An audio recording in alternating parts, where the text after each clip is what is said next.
So that was the sort of stuff that I had to put up with.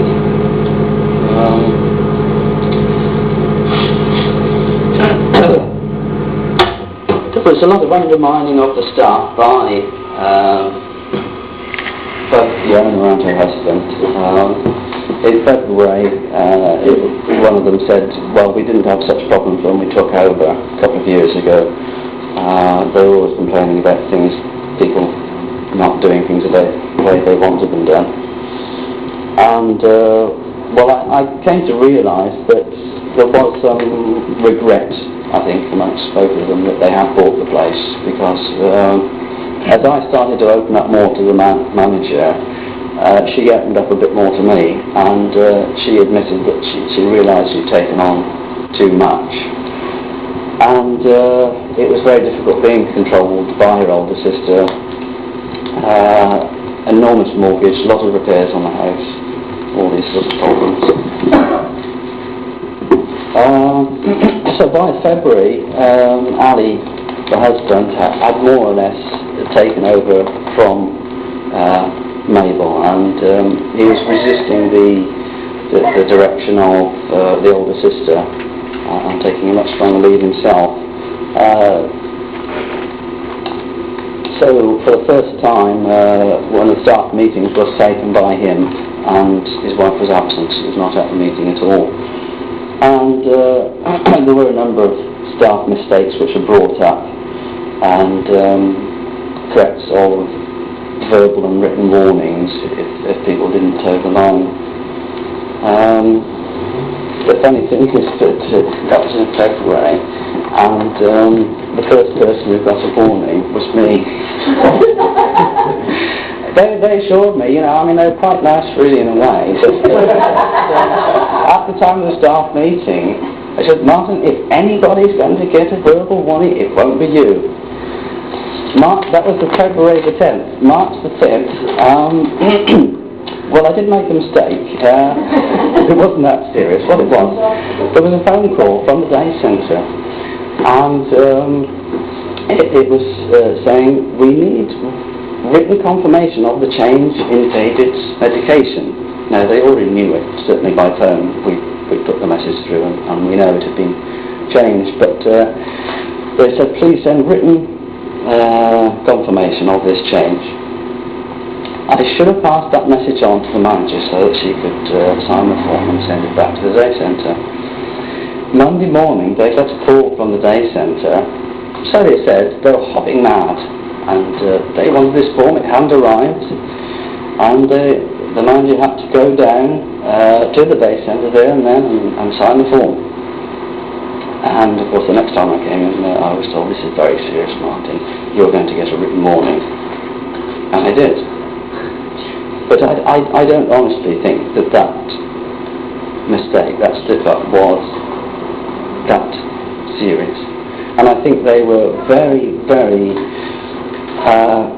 conscious that they might have a poor reputation, and they said themselves, well, this makes us look stupid, makes Horrible House look stupid. And, well, what I did was I appealed. You know, it's fortunate that John, or whoever it was, gave us these procedures of what to do when you are given a written warning. You do have the right of appeal, and I wrote a letter back to them. They didn't take it back, you know, they said they'll consider it. Anyway, obviously by this time, I was considering under a considerable amount of stress, and this leads to various sources of the stress.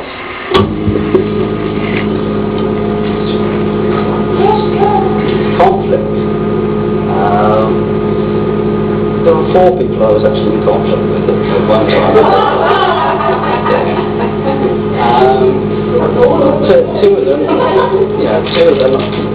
verbal conflict, and the other 2 possible physical conflict. But the one that it starts supervision, which I found difficult. I mean, I needed encouragement, I needed regular contact with the manager as to how I was doing, and I wasn't getting it. The owner was under stress. As I've explained, there were a lot of repairs being doing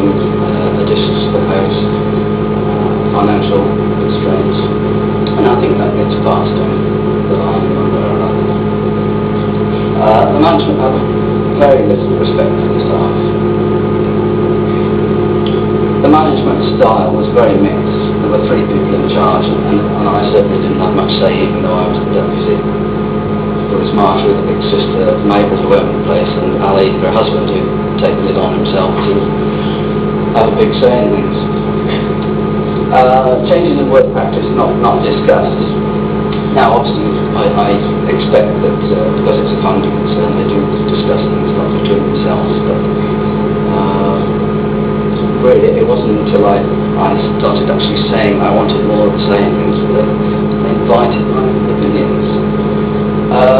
One of the worst things which I found most stressful was this backbiting. And it wasn't just she, it was some of the others as well. And they said between themselves they thought it was because I was a man in charge of a lot of women staff,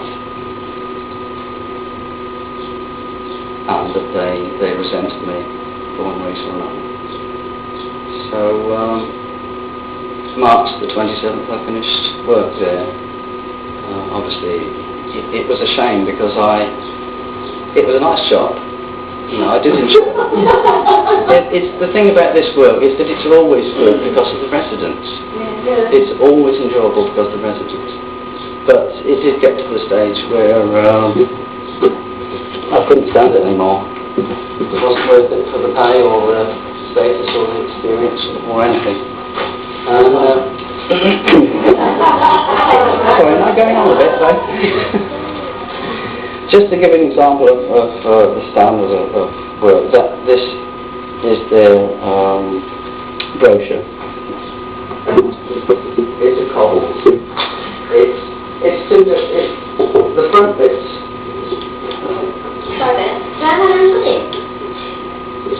But I can become one. You don't want to know your savings? Just to change the topic a bit, this is giving you an idea of what a good brochure is like and a terrible one. There's two different people written this. You can tell that it's 2 different typefaces. Big sister's written that bit and little sister's written the front bit, and they sewed it together. No consultation with the staff or anybody else. This did work with Grange, you probably know. I've met the owner, Gary Kent, and he seems, I like him and he says some good things, and certainly what they've done here is good. They've consulted the staff on writing the brochure. It's very well presented. They do seem to have a fair bit of money around. Apparently it costs about £700 to do this, so obviously you do need money to get a proper printed one like that, but it does show you what can be done. And this, my own aims and objectives, which they didn't take into account in the brochure. Anyway, it doesn't finish at my gripe.